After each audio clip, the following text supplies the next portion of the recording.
नमस्कार, आप live cities देख रहे हैं। मैं हूं जय शुक्ला। देखिए, बिहार में जैसे ही कोरोना के तीसरी लहर का प्रवाह पसरा, यानी कि कोरोना का तीसरी लहर जैसे ही प्रभावी हुआ, वैसे ही एक बार फिर से बिहार के स्कूल, कॉलेज और शिक्षण संस्थानों को बंद करने का फैसला लिया गया। इसके साथ ही कई और फैसले भी लिए गए।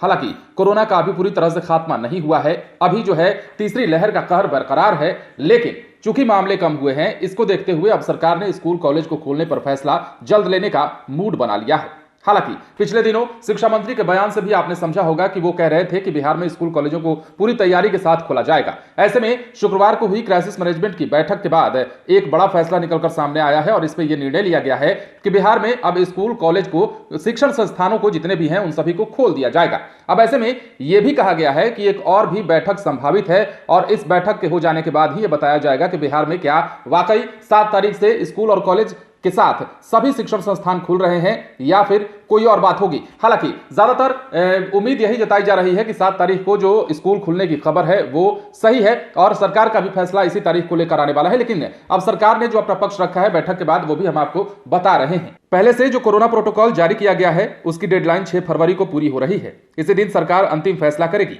कोरोना संक्रमण की तीसरी लहर का प्रकोप पिछले दिसंबर महीने में बिहार में शुरू हुआ था। इसके बाद बिहार सरकार ने 30 दिसंबर को राज्य के सभी स्कूल, कॉलेज, कोचिंग संस्थान के अलावा धार्मिक संस्थानों को एहतियातन बंद करने का फैसला लिया।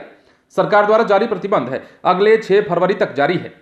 यानी कि इस बीच राज्य में कोरोना संक्रमण दर 3.67% से घटकर 0.3% पर आ गई है। प्रतिदिन संक्रमण के मामले 500 से लेकर 700 के बीच सीमित हो गए हैं। दूसरे राज्यों में भी नाइट कर्फ्यू हटा दिया गया है और स्कूल, कॉलेज भी खोलने का फैसला किया गया है।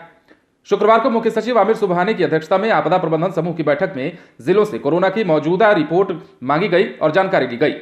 जिलों में स्थिति काफी हद तक संतोषजनक पाई गई। जिलाधिकारियों से इस बारे में फीडबैक भी लिया गया। सरकारी, गैर सरकारी और प्रारंभिक से लेकर उच्च कक्षा के अलावा कॉलेज और विश्वविद्यालय खोलने पर भी जिलाधिकारियों से फीडबैक लिया गया।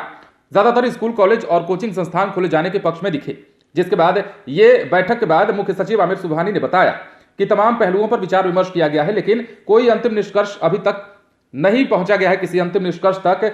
और यह भी बताया कि जल्द ही इस संबंध में जो फैसला आएगा उससे सभी को अवगत करा दिया जाएगा। और ये उम्मीद जताई जा रही है कि 6 तारीख का जो समय है, जो कोरोना प्रोटोकॉल पालन करने की जो तारीख मुकर्रर की गई है कि 6 तारीख तक इसको मानना होगा, वैसे में अब जाहिर है कि हो सकता है कि जल्द ही फैसला आ जाए, हो सकता है कि आज ही इस पर बैठक के बाद फैसला आ जाए या कुछ और निकलकर सामने आता है। बिहार के स्कूल, कॉलेजों को खोलने को लेकर क्या कुछ फैसला लिया जाता है, ये देखने वाली बात है, क्योंकि कई महीनों से लगातार इसका प्रभाव, कोरोना की तीसरी लहर का प्रभाव भी बच्चों के पढ़ाई पर पड़ा है। आपने देखा कि कोरोना के पहली लहर में भी वही हाल हुआ, दूसरी लहर में भी वही हाल हुआ। हालांकि तीसरी लहर में इतने ज्यादा देर तक स्कूलों को नहीं बंद किया गया, इतने ज्यादा दिनों तक स्कूलों को नहीं बंद किया गया, हालांकि कम समय ही हुआ है, लेकिन फिर भी बच्चों की पढ़ाई पर इसका असर पड़ा। और यही वजह है कि अब जितने भी बच्चे हैं और गार्जियन हैं, साथ ही साथ शिक्षण संस्थान संचालक जो हैं, वो भी अब स्कूल, कॉलेज खोलने के पक्ष में दिख रहे थे। और यही कारण है कि अब सरकार ने कोरोना के घटते मामलों के बाद यह फैसला लेने का निर्णय लिया है। आप बने रहें लाइव स्टूडियोज के साथ, तमाम खबरें आपको देंगे, लेकिन उसके लिए हमारे चैनल को सब्सक्राइब करें। अगर आप ये वीडियो फेसबुक पर देख रहे हैं तो पेज को लाइक करें, इसके अलावा ट्विटर पर जरूर फॉलो करें। धन्यवाद।